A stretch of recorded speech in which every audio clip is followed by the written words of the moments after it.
Hey, what's up, fourth graders? Welcome to the class.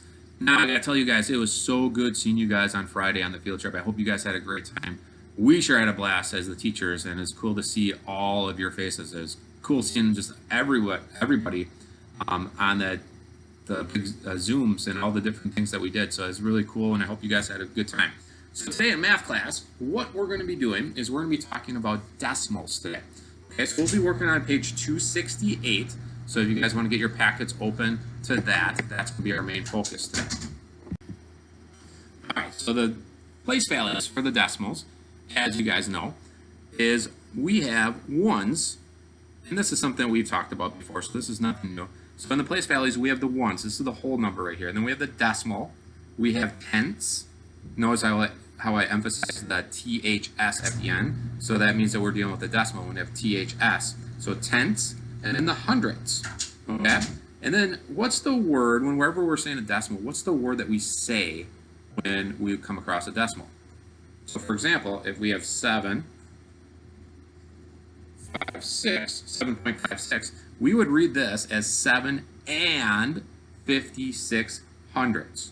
That's how we would say the proper decimal. So these are the ones, the tenths, and the hundredths. So that's what we're going to be dealing with today. But we're also going to be talking about equivalent fractions and how these all are together.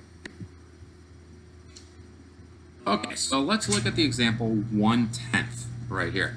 So 1/10, if we have an equivalent fraction with 100 as the denominator, what would the numerator be? It would be 10. So 1/10 and 10 hundredths are exactly the same. Okay, those are equivalent fractions. Now, as far as decimals, 0.1 is how we would say 1/10. Now, what would be equivalent to that is 0.10. So this would be 10 hundredths. So 10 hundredths and 1/10 are equivalent fractions. So these right here are all equivalent to each other. So as you guys see on page 268, that's the example that they have. So they have the fractions, and then they have the decimals. And you guys will have to find out the missing ones.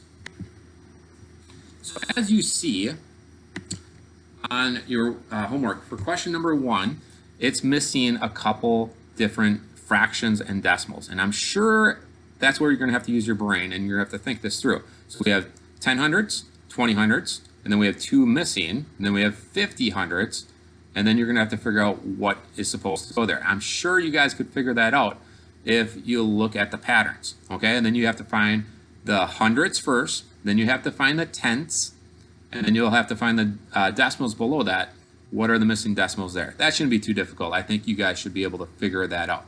Now, as far as question 2 goes, you guys will have to do this. And let me just read the directions real quick. It says, when numbers share a place on the number line, that means they are equivalent. For each number, circle the other numbers that are equivalent. So we are looking at 7/10 for letter A there. So 7/10, which one of those are equivalent? Now, where could you look to help you figure out that answer? You could look at question number 1.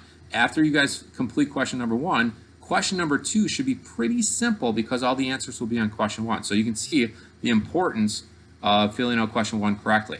All right, and then if you guys go over to question 3, it says shade in the grid to show each number.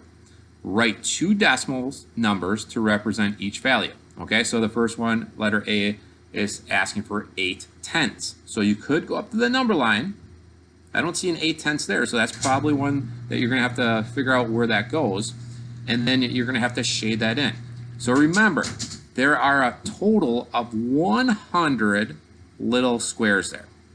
Okay? So how many of those little squares do we have to fill in? But then I also notice that there are 10 on top and 10 on the side. So it's a 10 by 10 array. So we want to fill in 8/10 of that grid. So how many do we have to color in total? All right, so you guys will do that for question number 3.